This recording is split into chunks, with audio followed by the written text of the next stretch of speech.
Me comí una salchipapa, tremenda cagada,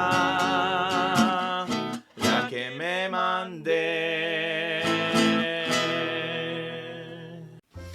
Hola amigos, ¿cómo están? Espero que les guste esta nueva entrega y les haya gustado también la canción, que me puse a guitarrear un rato y dije, recordé los tiempos de Porro 100 y vamos a hacer una canción para partir. Espero que les haya gustado y esta sección se va a llamar Me comí una salchipapa. A ver, una salchipapa es un enredo de cuestiones que uno mete entre medio y que coloquialmente cuando yo hacía la beca de medicina de urgencia entre nosotros nos decíamos me comí una salchipapa cuando cometiste un error. Un buen error, uno de los buenos, ¿ah? No un error de que de repente se me olvidó preguntar una cosa. No. Un error bueno, le decíamos me comí una salchipapa. Y en honor a mis docentes, a mis tiempos de becado, he querido partir esta sección y llamarla así. Me comí una salchipapa, que es cuando cometemos un error y cada vez que detecto un error de los buenos, se los voy a compartir. Entonces, para partir con este error, quiero presentarle el caso clínico, que es una paciente de 43 años que se presentó por cefalea. Bueno, la ven en el hospital de su ciudad.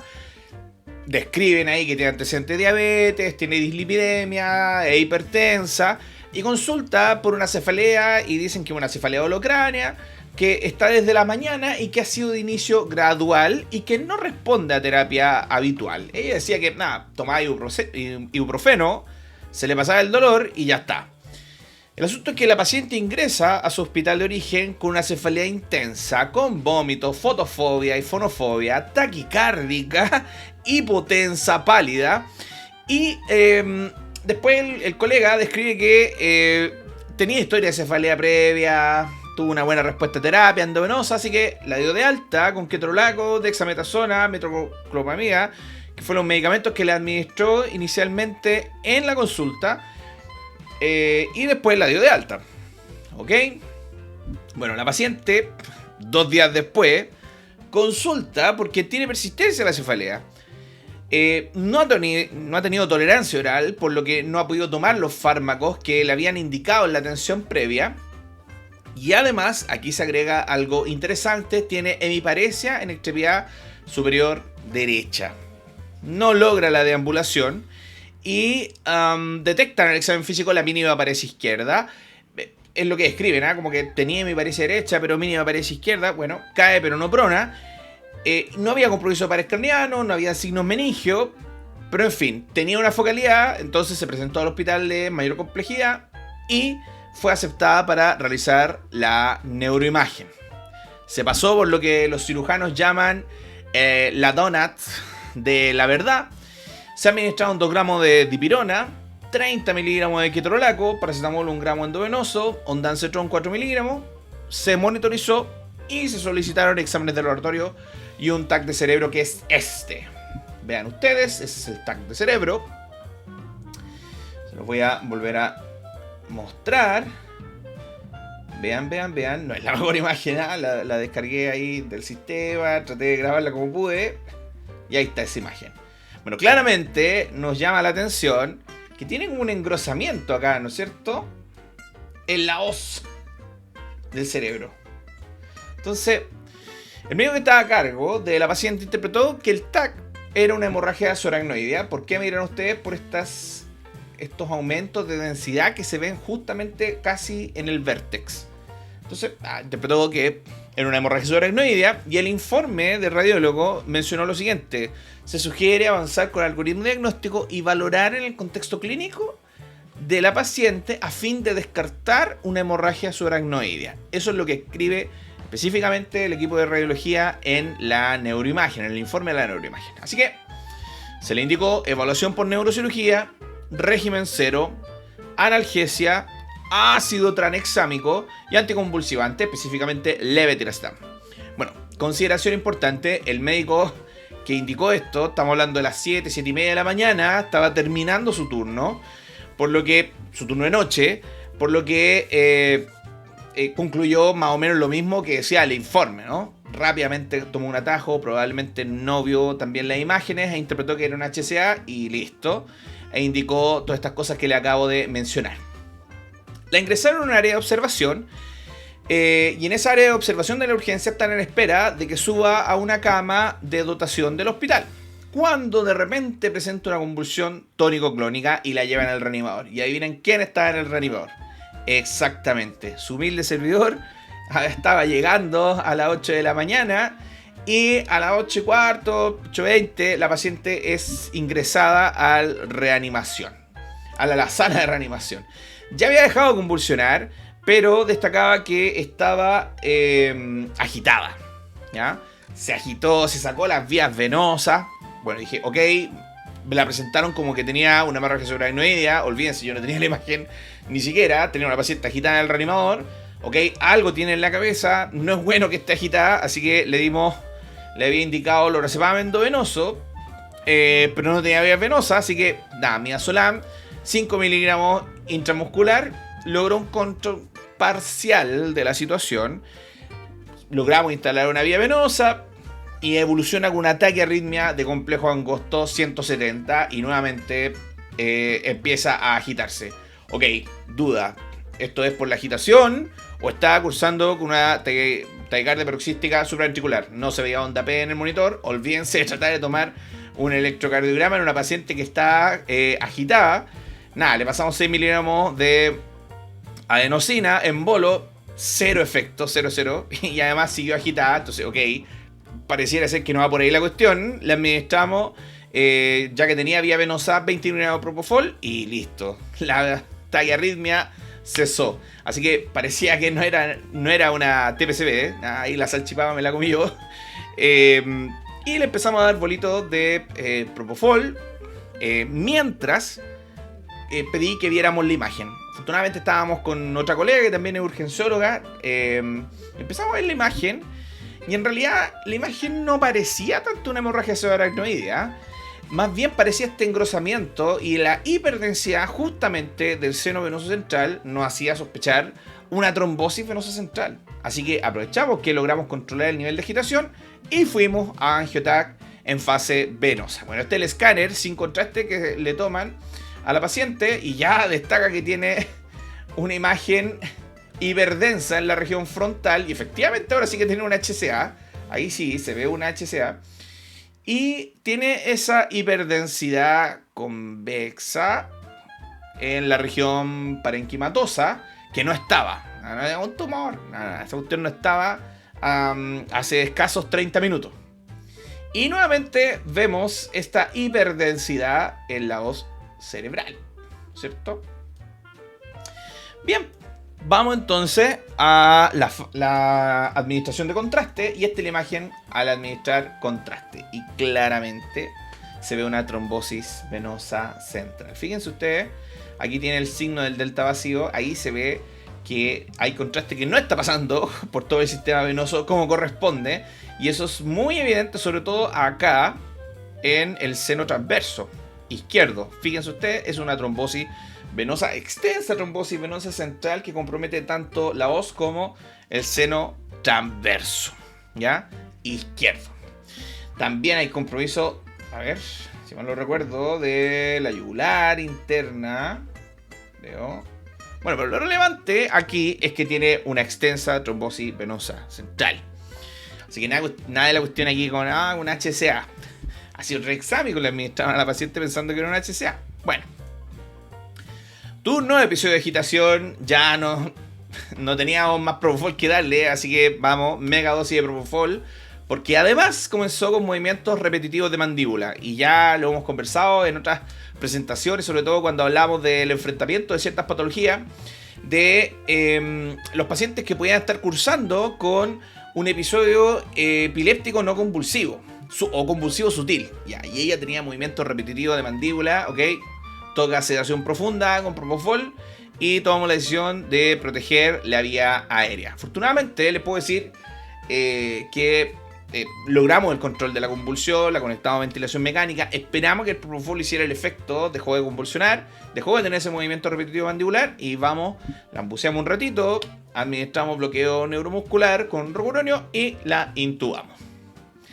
Bueno, ¿cuáles son los errores? ¿Cuáles son las salchipapas que les puedo comentar más importantes de este caso clínico? Primero, asumir que una cefalea recurrente, de por sí, la única posibilidad que tiene esta paciente es que tenga su misma cefalea recurrente. No. Por eso, cada vez que vean un paciente con una cefalea recurrente, que probablemente fue lo que ocurrió al principio, que consultó con una cefalea recurrente, pero no respondió a la terapia habitual. Ella, no, doctor, siempre me da este dolor de cabeza igual, me tomo el ibuprofeno, se me pasa y estoy bien. Nah, la paciente llegó pálida, con vómito, hipotensa, no respondía a su terapia habitual, parecía que tenía un cambio de patrón. Cada vez que ustedes vean un paciente con cefalea recurrente, busquen el cambio de patrón, porque esa es la clave, ¿ya? Y no solamente con la cefalea, con el dolor lumbar. Cada vez que tenemos un paciente con un dolor crónico, esmérense en encontrar el cambio de patrón, que muchas veces se los va a decir a ustedes, ok, este paciente está pasándole algo que no es lo que habitualmente le pasa, y probablemente tengo que darle una vuelta más para ver que no se me vaya a pasar una patología de alto riesgo. La segunda salchipapa importante es desconocer los signos de trombosis venosa central, ¿no? Y aquí les tengo la imagen nuevamente, o en un escáner sin contraste. Bueno, una de las cosas que uno va a ver en un escáner sin contraste es la hiperdensidad. Y la hiperdensidad de uno de los senos venosos. Y aquí lo podemos ver claramente. Aquí se los voy a marcar. Tengo el puntero láser, sí, claro. Aquí vean, tenemos un claro signo de hiperdensidad del seno venoso transverso izquierdo, ¿ya? Seguimos subiendo. Uy, lamentablemente cuando pongo ese puntero no puedo hacer el cambio de imagen. Y eso se puede ver también en el seno longitudinal. ¿Ven? Eso claramente nos tiene que hacer parar la antena y decir, ok, esta paciente puede estar cursando con una trombosis venosa central, ¿ya? Fíjense, en esta parte también se ve que es más sutil, ¿eh? Pero fíjense este lado, ese es el color habitual, como iso denso respecto al cerebro, al parénquima cerebral, versus esto que está hiperdenso, se parece más a tener como un hueso. Más la densidad cercana al hueso que a la del parénquima cerebral. Eso tiene que hacer levantar la sospecha de que el paciente podría estar cursando con una trombosis venosa central. Y vamos a la siguiente imagen, que también está sin contraste esta, pero aquí lo que vemos es lo que se llama el signo de cashew nut sign. Ojo, que estoy estudiando más inglés. Cashew nut sign, que es en términos españoles, podríamos llamarle anacardo, ¿no? Que se ve esta hemorragia como convexa, cóncava, para adentro, para afuera, en el parénquima. Y eso tiene que hacerle sospechar también una trombosis venosa central. Bien, el tercer salchipapazo que nos comimos fue el uso de ácido tranexámico, sospechando de que la paciente tenía una patología hemorrágica intracraneana. Bueno, tenemos evidencia en el trauma de que quizás el ácido tranexámico pueda tener cierto beneficio en un subgrupo de pacientes dentro de las primeras 3 horas desde el trauma, ¿sí? Pero esa evidencia es prácticamente nula en los pacientes que tienen una hemorragia intracraneana de forma espontánea. Y ahí tenemos el TICH-2, que este estudio incorporó más de 2.000 pacientes con una hemorragia intracraneana primaria, o sea, no traumática, y comparó ácido tranexámico contra placebo. ¿Y cómo daban el ácido tranexámico? Igual como lo van a dar en el resto de los estudios que se hicieron después, que era 1 gramo en bolo de 10 minutos y después otro gramo en 8 horas. ¿Y qué es lo que encontraron? Que no había diferencias significativas ni de muerte ni de dependencia a 90 días. Había una modesta reducción de expansión del hematoma, ¿ya? Y lo otro que encontraron es que era seguro. Al parecer no empeoraba ninguno de los outcomes más que secundarios, que era buscar si tenía o no trombosis venosa. Recuerden que la trombosis venosa central es súper rara, entonces es difícil también encontrar este outcome en los pacientes que estamos estudiando con hemorragia intracraneana, ¿ya?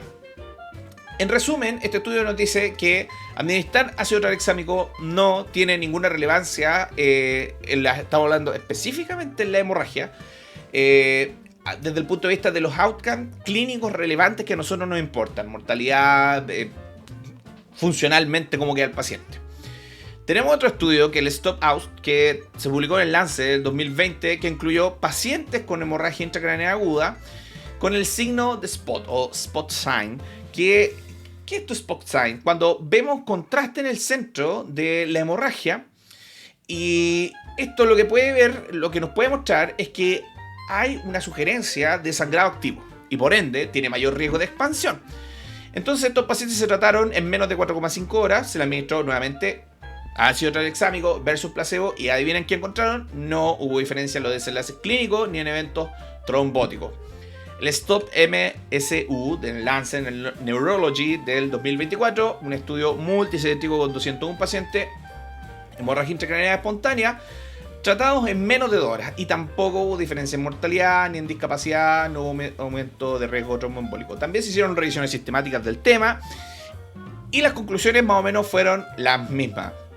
Podría disminuir la expansión de forma muy sutil, ¿no? Muy marginal, de hematomas en ciertos subgrupos, pero no mejora ningún outcome clínico relevante. En resumen, la evidencia actual no recomienda el uso de ácido tranexámico en hemorragia intracraneana y claramente no es una buena idea darle a pacientes con trombosis venosa central. Ojo, que si bien el ácido tranexámico no aumenta el riesgo de trombosis venosa central en los pacientes con hemorragia intracraneana, recuerden que estos estudios evaluaron pacientes que justamente tenían hemorragia intracraneana y que se descartó una trombosis venosa central. Así que lo que nos queda es extrapolar cierto riesgo que nos aporta el HALTIT, que está bien, hay que guardar las proporciones. Es un estudio que evaluó hemorragia digestiva alta, habían pacientes incluidos que tenían daño hepático crónico, entonces en eso sí se vio que podía aumentar el riesgo de trombosis venosa central, así que eventos tromboembólicos. Así que si extrapolamos esa evidencia, considerando que los estudios de hemorragia intracraneana no incluyen pacientes con trombosis venosa central, claramente no es buena idea darle ácido tranexámico a los pacientes con una trombosis venosa central. Así que yo diría que esos son los 3 grandes errores que se cometieron, creo, en esta paciente en específico. Unos errores menores. Ketorolaco, sabemos que el techo del ketorolaco probablemente esté entre 10 y 15 miligramos. Toda la enorme cantidad de evidencia que tenemos hasta el momento sigue respaldando esto. Así que cuando superamos dicha dosis, estamos solamente aumentando los efectos adversos. Usted me va a decir, pero es que nunca me ha pasado nada. Claro, porque ustedes no ven los pacientes. Nosotros nos llegan los pacientes semanas después o varios días después generalmente que le administraron dosis más altas de un antiinflamatorio y después se fueron de su unidad y consultaron otra unidad y les dieron otro antiinflamatorio y así tomaron antiinflamatorio por unos 3, 4, 5 días y nos llegan con hemorragia digestiva alta. Y después cuando ponemos a buscar en retrospectiva qué cosas le han administrado al paciente, no, si yo tomé lo que me dijo el doctor. Y claro, pues dosis supraterapéutica de varios fármacos. Así que sabemos que cuando un fármaco no tiene beneficio, ya sea por el ácido tranexámico o cuando las dosis superiores no han mostrado beneficio, lo único que hacemos agregando mayor dosis o agregando un fármaco que no corresponde es agregarle efectos adversos, que si bien pueden ser pocos efectos adversos, son relevantes cuando lo comparamos contra cero. El riesgo del efecto adverso era cero si no se lo dabais y aumentaste el riesgo con dar un fármaco que el paciente no necesitaba. La cantidad de dipirona que le dieron, ahí está menos claro cuál podría ser la dosis techo de dipirona, probablemente esté cerca de los 2 miligramos. En conclusión, ¿cómo anduvo la paciente? Afortunadamente la paciente anduvo bien, supe que fue ya extubada hace un rato, ya bajó a la unidad de medicina con un outcome neurológico adecuado. Apenas yo vi esta cuestión, partimos la anticoagulación. ¡Ay, que está sangrando la cabeza! Sí, pero está sangrando la cabeza porque tiene aumento de la presión venosa. Así que lo que hay que hacer es anticoagular a estos pacientes, ¿ya? Independiente que tengan sangrado. La paciente terminó con anticoagulación y está en proceso de estudio de trombofilia. Existía también antecedentes de uso de anticonceptivos inyectables, así que por ahí puede ir el factor de riesgo. Así que espero que le haya gustado. Me comí una salchipapa, que también le haya gustado la canción. La vamos a poner pronto en Spotify para que puedan disfrutarla una y otra vez o se la envíen a su colega que de repente se comió la salchipapa. Nos vemos pronto. Chao, chao.